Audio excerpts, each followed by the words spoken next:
Buenos días a todos. Nos corresponde a los aquí arriba, pues proceder a inaugurar nuestros trabajos. Por lo que a mí toca, debo decir que pues para el Programa Universitario de Estudios del Desarrollo y me atrevo a decir que para la UNAM en su conjunto, pues es un honor y también una jugosa oportunidad la de ser la sede de este 15º Seminario Nacional de Política Social en México, que tiene como tema central configuración actual del régimen de bienestar mexicano, un balance. Esta iniciativa da continuidad a un esfuerzo que a mí me ha parecido desde que tuve la oportunidad de conocerlo y participar en él. Me ha parecido, repito, un esfuerzo ejemplar por sus alcances territoriales, por el hecho de que ha tenido la virtud de involucrar a colegas de diferentes latitudes, diferentes entidades educativas y de investigación del país, y porque ha logrado una consistencia en su temática y en su problemática que difícilmente puede homologarse a cualquiera otra. Quizás esta reunión nos dé la oportunidad de fechar los esfuerzos, asumir la, entre comillas, relativa novedad de la temática que organiza los trabajos de esta red mexicana y al mismo tiempo no consolarse con esta relativa juventud, sino más bien poner por delante lo que nos convoca hoy, que es una evaluación del actual régimen de bienestar mexicano. Yo me empezaría por preguntarme si se trata de un régimen de bienestar o de malestar, pero no quiero sesgar esta reunión de entrada, ¿no? Entonces, por lo que a mí toca, pues me da mucho gusto participar de nuevo en este seminario de la Red Mexicana de Investigación en Política Social, y me da también mucho gusto el haber participado junto con la Facultad de Economía y el Instituto de Investigaciones Económicas de la UNAM, pues como anfitriones de esta reunión, y bueno, ver de nuevo a muy estimados colegas y queridos amigos de otros lados que en buena medida se han hecho a partir precisamente de los trabajos de la red. Pues muy bienvenidos y pues están en su casa. No sé si es que no tenemos líder. Yo quisiera tenemos autogestión. Así es. El doctor Vanegas está por allá escondido. Entonces supongo que le doy la palabra al doctor Vega. Muchísimas gracias, Rolando. Muy buenos días. En este ánimo autogestionario, mi único papel por esta vez, en esta mañana, es la de explicar las razones por qué el doctor Leonardo Lomelí Vanegas, director de nuestra Facultad de Economía de la UNAM, no está presente. Él me solicitó que en su representación, por supuesto, que les diera la más cordial bienvenida a nuestras instalaciones del posgrado para que se realice muy provechosamente este 15º Seminario Nacional de Política Social en México, con los fines que ya aludía Rolando, hacer un balance del régimen de bienestar mexicano. Y el segundo motivo para que esté presente el día de hoy con ustedes, que me quedaré por supuesto al menos a la primera mesa, es el de señalar que el doctor Lomelí se encuentra en estos momentos en una reunión de directores de escuelas, institutos y facultades de la propia UNAM, preparando algunos acuerdos que deberán presentarse en el muy próximo Consejo Universitario. Entonces, es el motivo básico por el cual le impide no solo estar aquí en la inauguración, sino tampoco podrá estar en esta primera mesa que sigue. pero por supuesto que estamos muy contentos en que la Facultad de Economía en este posgrado recibamos a colegas de la Red Mexicana de Investigación de Política Social, a colegas de la Universidad de Guadalajara, del propio Programa Universitario de Estudios del Desarrollo, por supuesto que también del Instituto de Investigaciones Económicas de la UNAM y de la propia Facultad de Economía. Y sin más, pues estoy seguro que tanto los argumentos, presentaciones, debates que vienen en las varias mesas de este día y medio serán muy provechosos, no solo desde el punto de vista académico, sino que ojalá se expresen alguna influencia notable pronto para la reconducción de la política social en el país. Muy buenos días, gracias. Terminas tú, ¿no? Sí.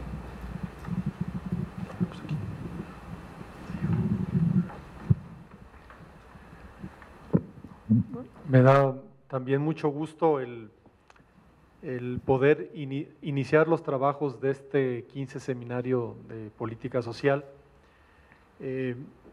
con un programa tan amplio, digamos, tan importante, con ponencias de diferentes colegas, de diferentes instituciones, como ha sido la tradición de la red.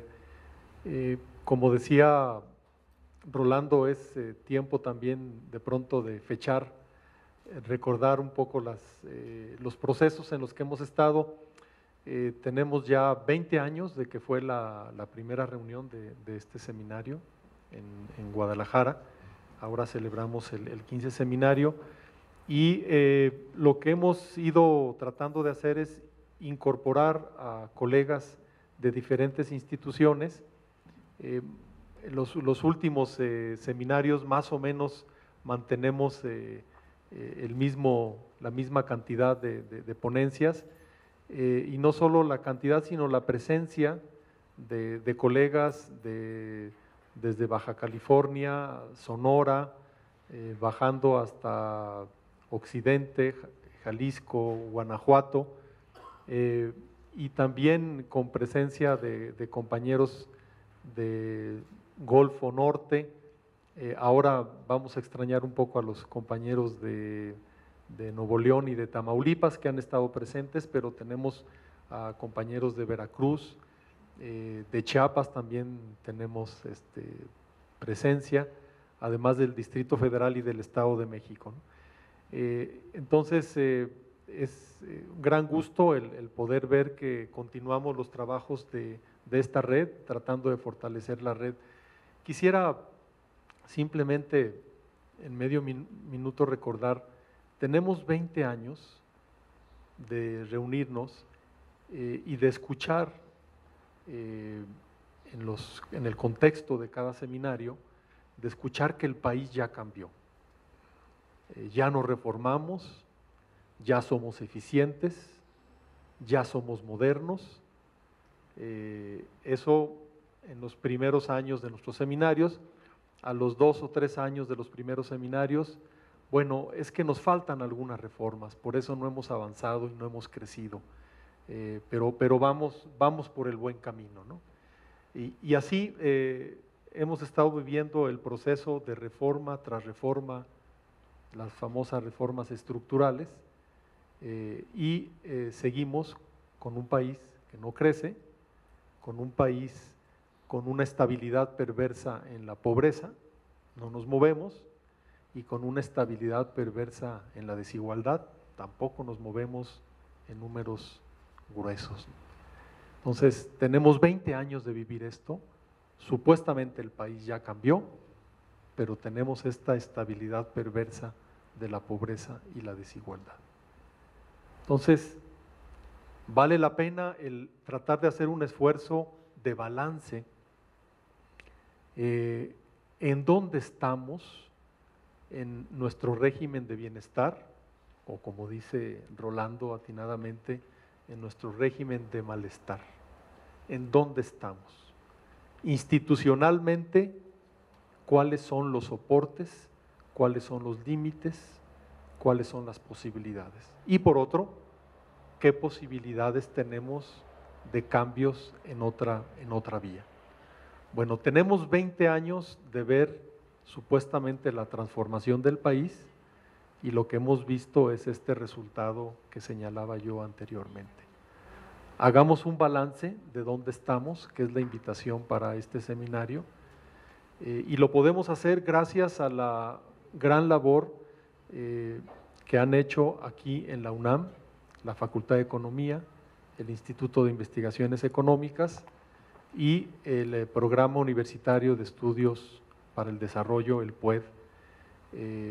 Y quisiera agradecer especialmente a Israel Vanegas todo el aporte y la coordinación para este seminario que nos va a permitir el poder hacer el balance al que me refería. Muchísimas gracias a la UNAM, a la Facultad de Economía, al Instituto de Investigaciones y al PUED. Muy bien, pues si les parece pasamos a hacer el cambio de mesa y empezamos nuestra primera sesión que lleva el título Vinculación entre tendencias económicas y política social. Muy bien, pues muchas gracias, bienvenidos de nuevo.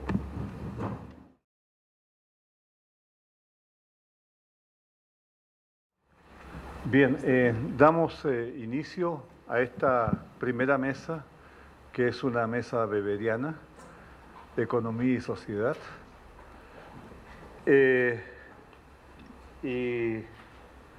El orden es primero Carlos Barbas, luego Enrique Valencia, Mario Luis Fuentes, Leonardo Lomelí, Rolando Cordera. Cada quien va a tener 20 minutos y creo que hay que ser estricto dado el tiempo y al final vamos a tener 30 minutos para hacer una discusión. Deberíamos estar terminando a las 11:50, pero vamos como 10 minutos tarde, entonces estaríamos terminando alrededor de las 12. Bien, Carlos Barba es doctor y maestro en Ciencias Sociales por la Universidad de Guadalajara. Es profesor e investigador en la Universidad de Guadalajara y miembro del Sistema Nacional de Investigadores nivel 3. Sus líneas de investigación son la pobreza, la política social, estudios laborales y la desigualdad social. Actualmente desarrolla el proyecto de investigación La Constitución y Transformación del Campo del Bienestar en México y América Latina y pertenece al Departamento de Estudios Urbanos de la Universidad de Guadalajara. Su ponencia es México ante el espejo brasileño. ¿Giro a la izquierda o universalismo minimalista? Por favor, Carlos. Muchísimas gracias. Bueno, muchas gracias. Es un placer estar aquí con ustedes otra vez. Y bueno, no voy a utilizar mi tiempo para agradecer todo lo que debiera, entonces voy a empezar. El título ya lo escucharon y aquí hace falta un poco aclarar de dónde proviene, no sé cómo cambiar las diapositivas. Tal vez si me siento allá sería más fácil, ¿verdad?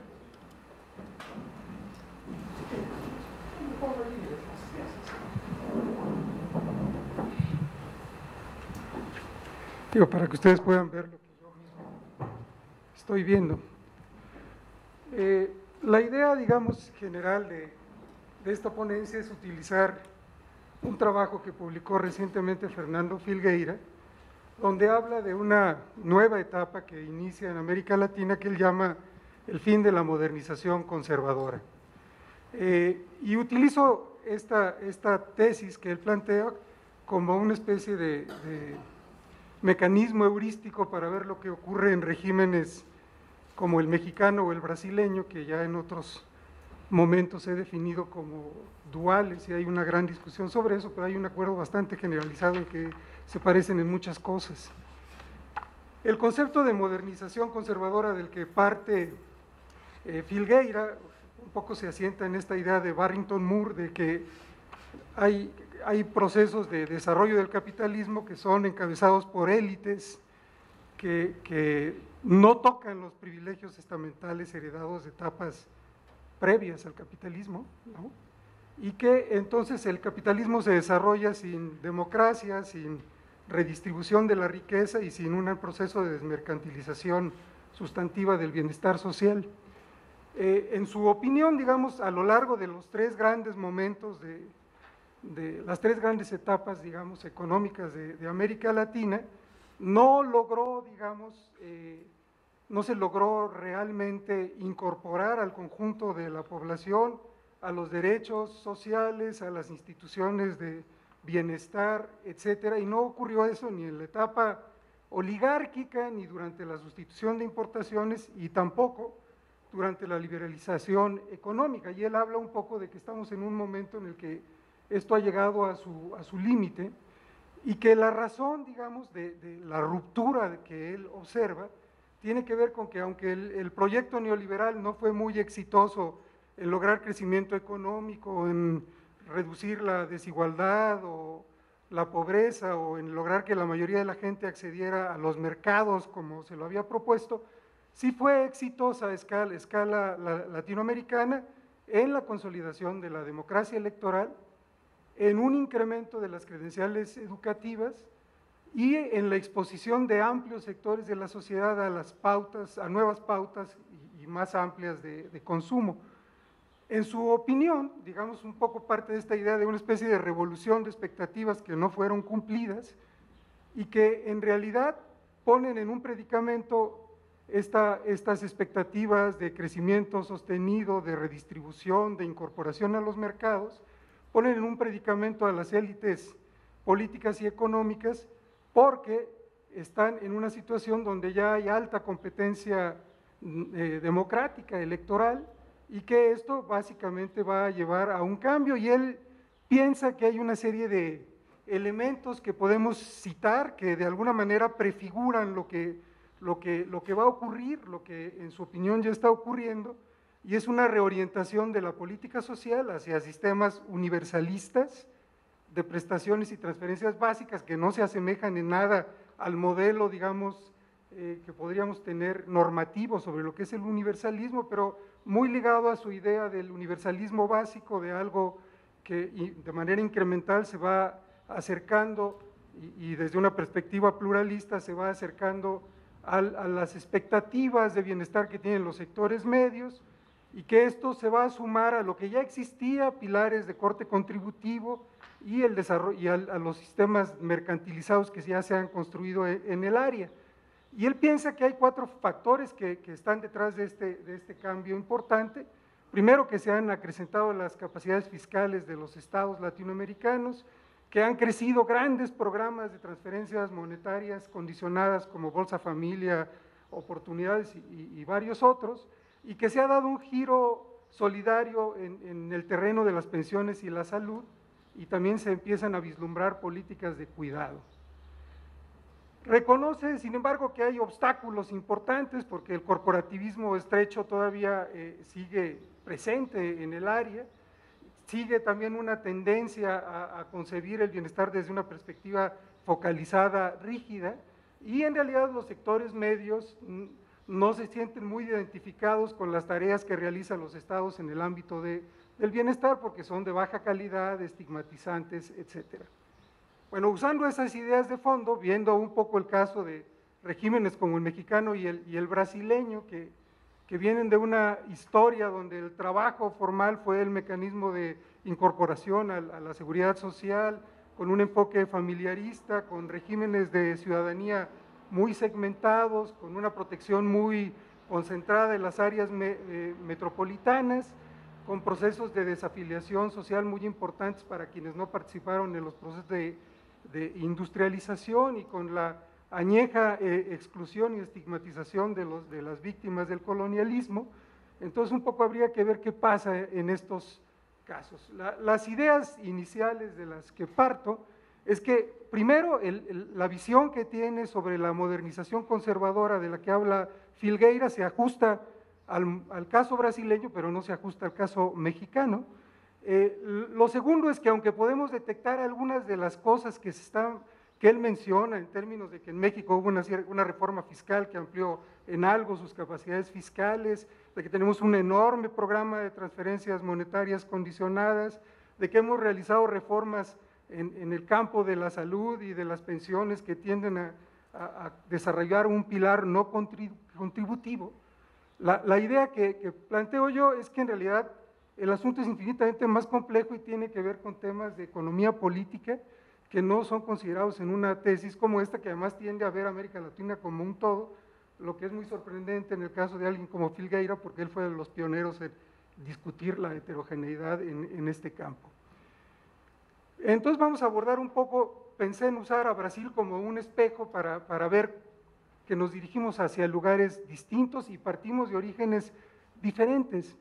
En el caso de Brasil, esto por supuesto es muy a grandes rasgos, el proceso de industrialización no implicó efectivamente una ruptura con la vieja oligarquía terrateniente, mientras que en México, como producto de la revolución, del artículo 27 del mandato, de una reforma agraria importante, pues en realidad esta vieja élite pues fue desmantelada. Por otro lado, en el caso de Brasil, aunque los sindicatos fueron muy golpeados por los gobiernos autoritarios, siempre mantuvieron una gran autonomía, mientras que en México pasó exactamente lo contrario, fueron incorporados a la estructura del Estado a través de mecanismos corporativos. Entonces veamos a grandes rasgos la economía política de la industrialización en Brasil, basada en esta idea del Estado Novo de Getúlio Vargas. Como les digo, la oligarquía nordestina y de Río Grande do Sul siguió siendo un factor importantísimo, ligada con una burguesía industrial emergente, con una élite militar modernizadora, con sectores populares urbanos y posteriormente aliada con capitales extranjeros a partir de los años 70. Los excluidos en este proceso fueron los campesinos y los indígenas de la zona del Amazonas, los afrodescendientes, y eso limitó importantemente el crecimiento económico. El peso de la oligarquía terrateniente se puede ver en el Gini de la tierra en este país, que es altísimo, el 0.89. Sin embargo, lo que podríamos ver es que en este caso hubo un proceso de sustitución de importaciones mucho más avanzado que el mexicano, que llegó hasta bienes intermedios y de capital, cosa que no ocurrió en México. Y además un elemento importantísimo que vino después es la transición de esta forma, de esta economía política, hacia una nueva economía política donde el eje fue la Constitución de 1988, a través de la acción y de actores muy poderosos que se fueron reconstituyendo en la lucha a favor de la democracia, como las organizaciones obreras paulistas y los movimientos de clase media y de campesinos, y que todo eso dejó su impronta en la Constitución y en el rediseño de la política social en ese país. En el caso mexicano, pues aquí no voy a entrar mucho en detalles porque ustedes lo conocen muy bien.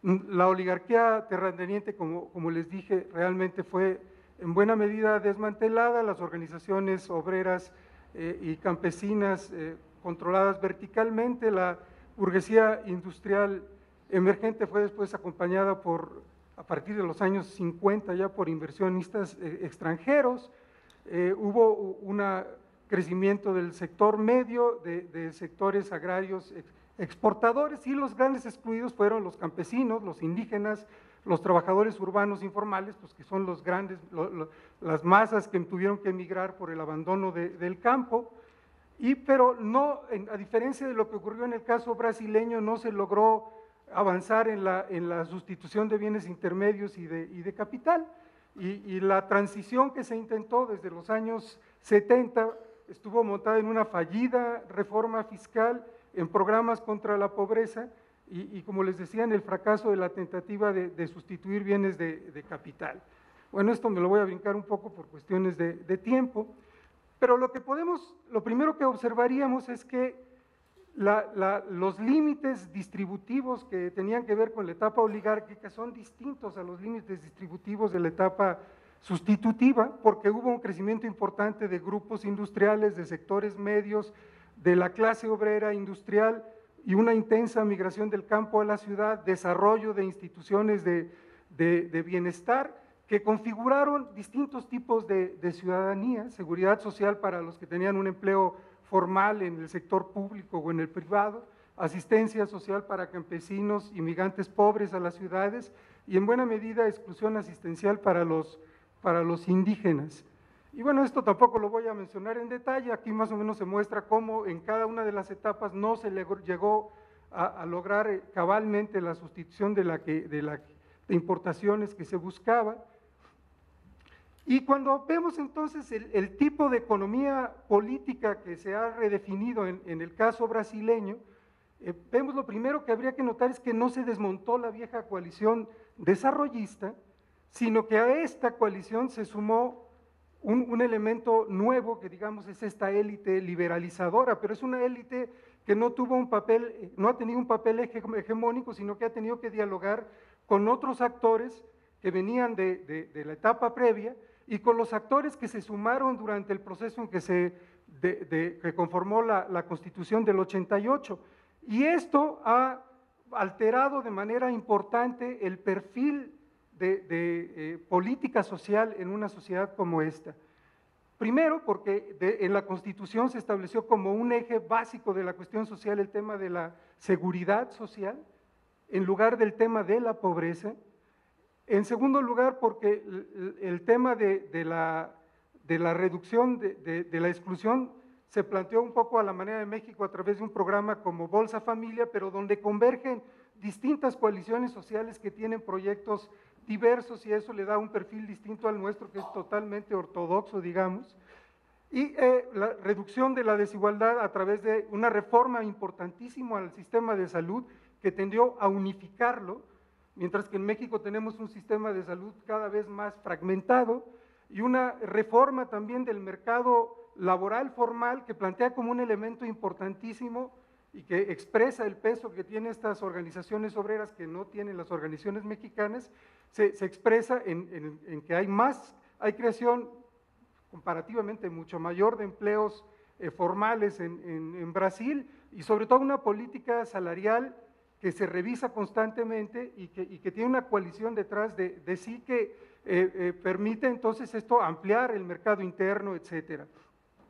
Y luego también los movimientos campesinos, etcétera, contribuyeron a desarrollar instituciones como pensiones rurales y ¿cómo se llama este programa? Ahorita se me fue su nombre, no sé por qué. Es un programa también de inclusión para adultos mayores y para personas discapacitadas, pero como un derecho. Entonces vemos una reconfiguración económica que en resumen podríamos plantear como crecer desde dentro hacia afuera.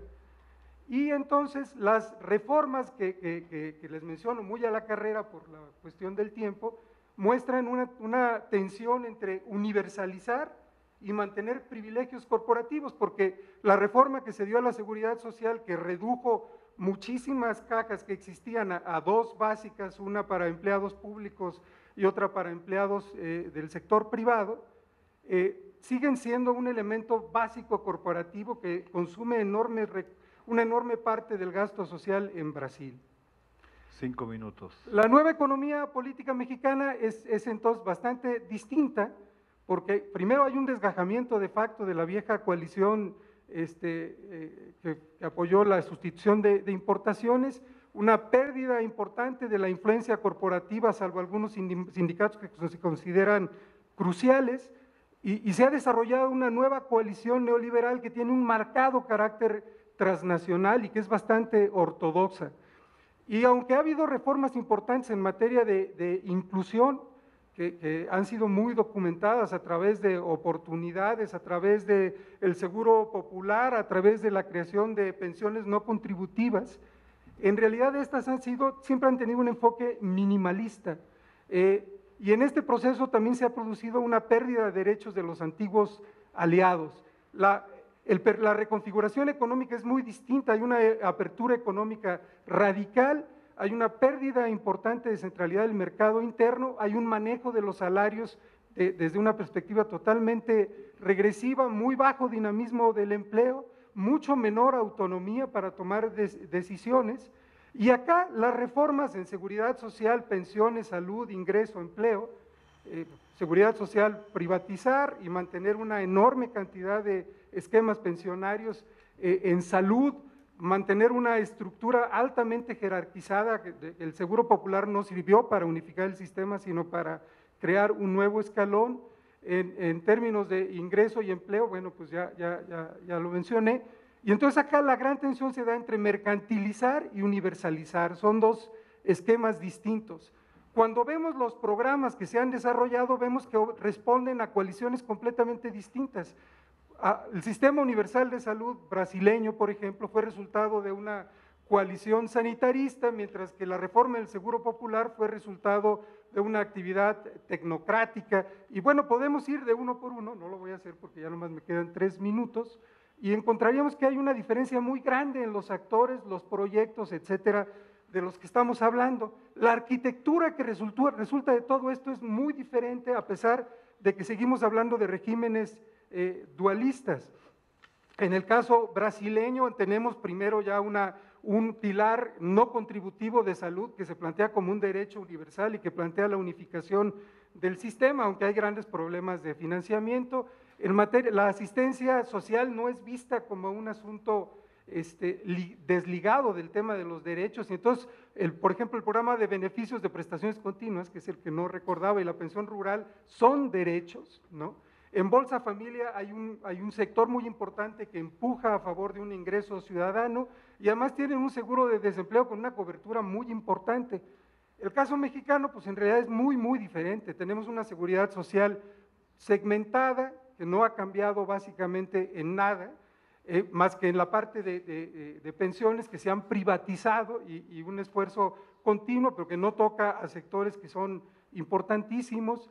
Los pilares no contributivos son muy minimalistas, por ejemplo, la reforma de pensiones que se propone nunca va, de acuerdo a lo que está planteando, nunca va a alcanzar la línea de bienestar básica, entonces pues en realidad nadie va a salir de la pobreza por tener una pensión de oportunidades, y del seguro oportunidades es familiarista, hace que descansar en las mujeres gran parte de la labor del programa, no es un derecho porque es condicionado, etcétera. El sistema de cuidado en México verdaderamente es una gran broma. Hay avances muy importantes de inclusión social, si vemos, por ejemplo, cuántos hogares en la pobreza del 20% más pequeño ha llegado a tener algún tipo de acceso a programas, pero no en términos de la desprotección que aún tenemos, que es enorme. No voy a entrar en detalles porque ya no tengo tiempo. Y entonces, para concluir muy a la carrera, como ha sido toda la presentación, lo que diría es que en el caso de Brasil vemos un proceso de debilitamiento del dualismo y un avance hacia un sistema de protección universal, con sus bemoles y con grandes dificultades, pero en México en realidad no vemos realmente, lo que vemos es una institucionalización del dualismo, con mayor segmentación, ¿no? Con un desarrollo de un pilar no contributivo muy débil y con una tendencia a aumentar la segmentación en casi todos los espacios donde podamos imaginar.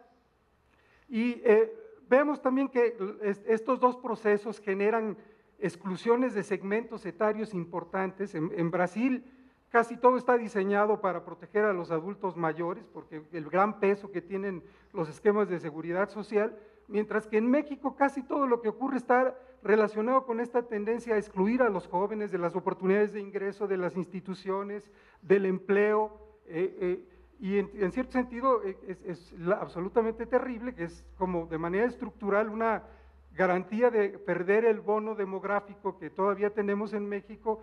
Y calculaba José Luis Calva que las últimas 3 décadas han quedado por fuera del empleo remunerado formal en México, más de 9 millones de jóvenes que en buena medida alimentan a los migrantes hacia los Estados Unidos, lo que quiere decir que estamos transfiriendo ese bono demográfico hacia allá. Y bueno, las conclusiones ya más o menos caen por su cuenta y peso, y ya le paro. Muchas gracias. Muchas gracias, Carlos. Pasamos sin más a la segunda presentación, a cargo de Enrique Valencia Lomelí, quien es doctor en Ciencias Económicas en la Universidad de París 7 y maestro en Sociología en la Universidad Iberoamericana de México. Es profesor e investigador en la Universidad de Guadalajara y miembro del Sistema Nacional de Investigadores Nivel 2. Ha desarrollado investigaciones comparadas sobre políticas sociales y políticas económicas, en especial en referencia a los casos de Corea del Sur, México y otros países latinoamericanos. Nos presenta Enrique, en sus 20 minutos, la ponencia Agenda Liberal, mayor segmentación y jerarquización. Adelante, Enrique, por favor.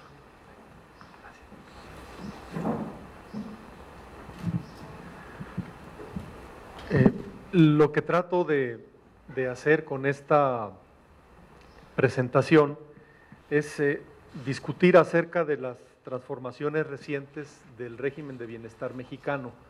Lo que trato es como hacer una reflexión más de tipo global, sin irme a los detalles, con los riesgos que esto tiene. Y esto trato de hacerlo especialmente después de las reformas liberales, si prefieren neoliberales, o de mercado. Y también no solamente de estas reformas, sino de la actuación de diferentes coaliciones, coaliciones promotoras de políticas o comunidades epistémicas que han estado pugnando por cierto tipo de reformas. El enfoque que trato de trabajar ahora es un enfoque más de tipo general, institucional. En este tipo de enfoques, un poco retomando la tradición de Spik Andersen, con los aportes de los hogares, los aportes del mercado, del Estado y de las comunidades al bienestar, me faltaría especialmente profundizar en la modificación de la aportación de los hogares. Entonces es una presentación, digamos, más de corte institucional que habría que profundizar con otros elementos. Primero, en este cuadro, que es difícil que lo alcancen ustedes a ver, está en la ponencia, lo que yo trato de hacer es ubicar cómo se ha discutido entre los analistas de los regímenes de bienestar de América Latina, cómo se ha ubicado el régimen de bienestar mexicano. Y entonces tomo yo, aquí están presentes porque no cabían más, están presentes 6 investigaciones, en realidad son 8 investigaciones de autores como Mesalago, Carmelo, Fernando Filgueira, Carlos Barba aquí presente, Jan Guk, Juliana Martínez Franzoni, Segura Ubiergo, Jennifer Prible y otros autores, ¿no? Entonces lo que trato de decir es, bueno, ¿cómo han ubicado el estudio histórico del régimen de bienestar mexicano? Y si vemos en estos estudios, varios de ellos que retoman y dialogan la tradición de Spik Andersen, el enfoque que queda es la conclusión: México, un régimen de bienestar de tipo dual. Es, digamos, más o menos el consenso entre varios autores. El régimen de bienestar dual, en el contexto de la estrategia sustitutiva de importaciones, que ya comentaba Carlos Barba, y de un sistema político autoritario de tipo corporativo, implicaba, como ya sabemos, un sistema de seguridad social altamente segmentado, con soluciones familiares y comunitarias, que autores como Jan Guk lo mencionan, son soluciones más de tipo informal para los excluidos de los sistemas de seguridad social, y también con soluciones de mercado para los relativamente privilegiados en la escala social. Y un punto muy importante que destacan varios autores, y también, digamos, retomando a analistas cercanos a Spik Andersen, es que en este sistema de seguridad social segmentado, histórico, se genera una lucha por el estatus, para obtener ventajas. Lo que Bruno Lothier, un investigador francés recientemente fallecido, planteaba como una fuga hacia adelante. O sea, la idea era tener conquistas sociales. Mi sector debe tener conquistas sociales, no una visión universalista, sino una visión de segmento, una visión de conquista de mi propio grupo. Y junto con esto se da una variedad de esquemas de asistencia social o incluso de abandono para el resto que ya conocemos. Entonces el asunto es, ha habido reformas de mercado en los años 80, Después, tardíamente, vienen las reformas sociales en los 90, los sistemas de pensiones, los esquemas antipobreza, salud y las nuevas reformas recientes. La pregunta es, ¿qué tipo de impacto han tenido estas reformas en el viejo régimen de bienestar mexicano? Hay algunos autores, como Armando Barrientos, que plantea que en México lo que se da es fundamentalmente el camino hacia un régimen de tipo residual liberal, sin más. O sea, un poco al modelo estadounidense, nos acercamos fundamentalmente a un Estado minimalista y con una presencia muy importante del mercado. Esa sería la visión de Armando Barrientos y otros autores.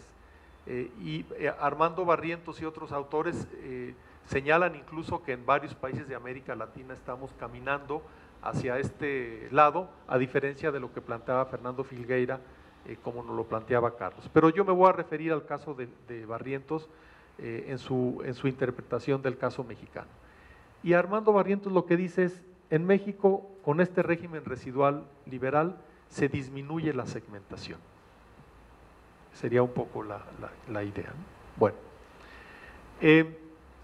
junto con estas reformas, tenemos, presento en la ponencia, y es lo que he estado trabajando ya hace algunos meses, semestres, han estado actuando algunas coaliciones pro mercado que han sido muy importantes en la renovación institucional del régimen de bienestar mexicano.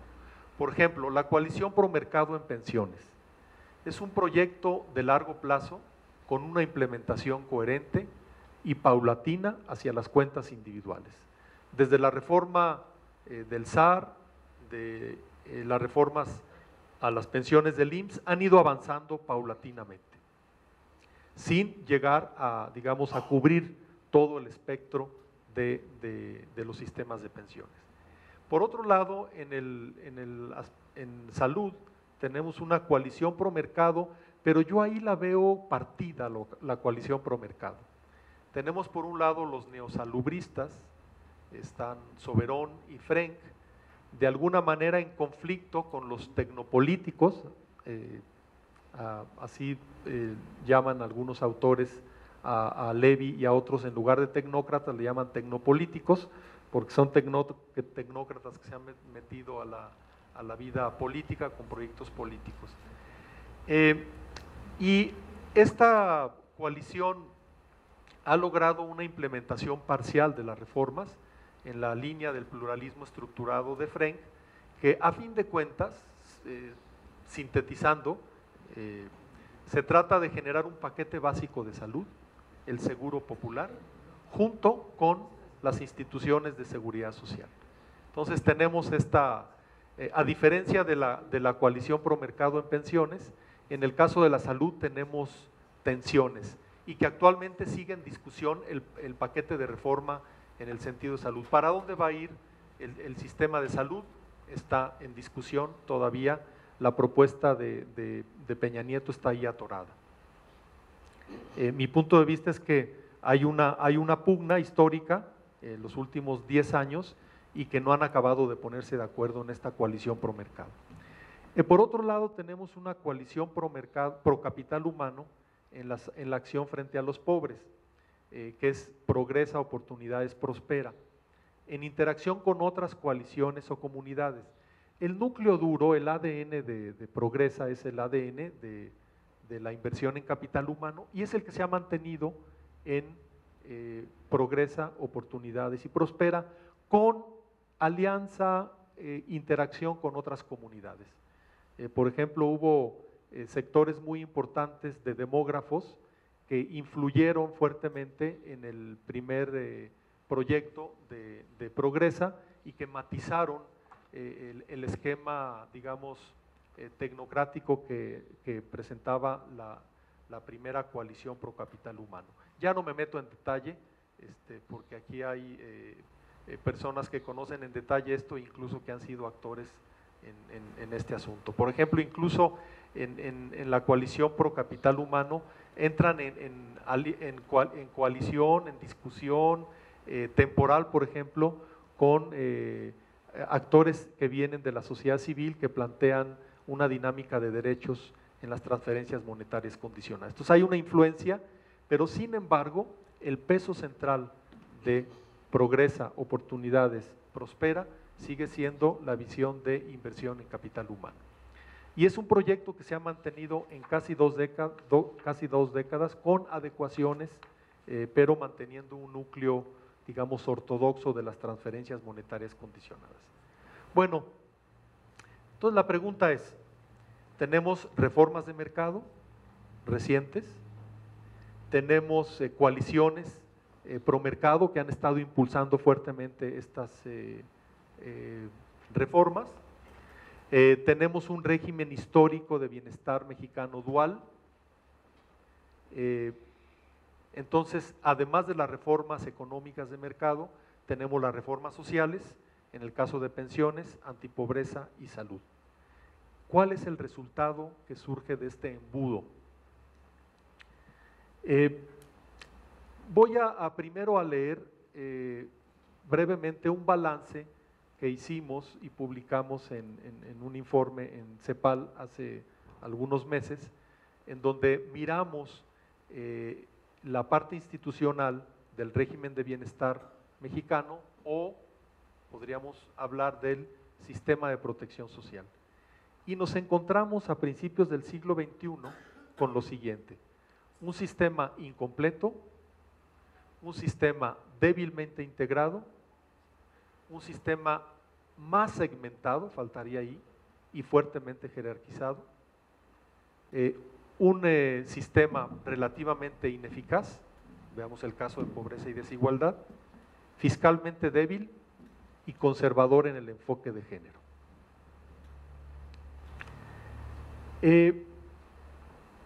Entonces, yo veo lo siguiente en el régimen de bienestar mexicano, que tenemos este régimen de bienestar dual, con estas reformas sociales parcialmente liberales, pero que se han encontrado con negociaciones importantes para proteger estatus de algunos sectores. De tal manera que ahora tenemos dos sistemas de segmentación, jerarquización.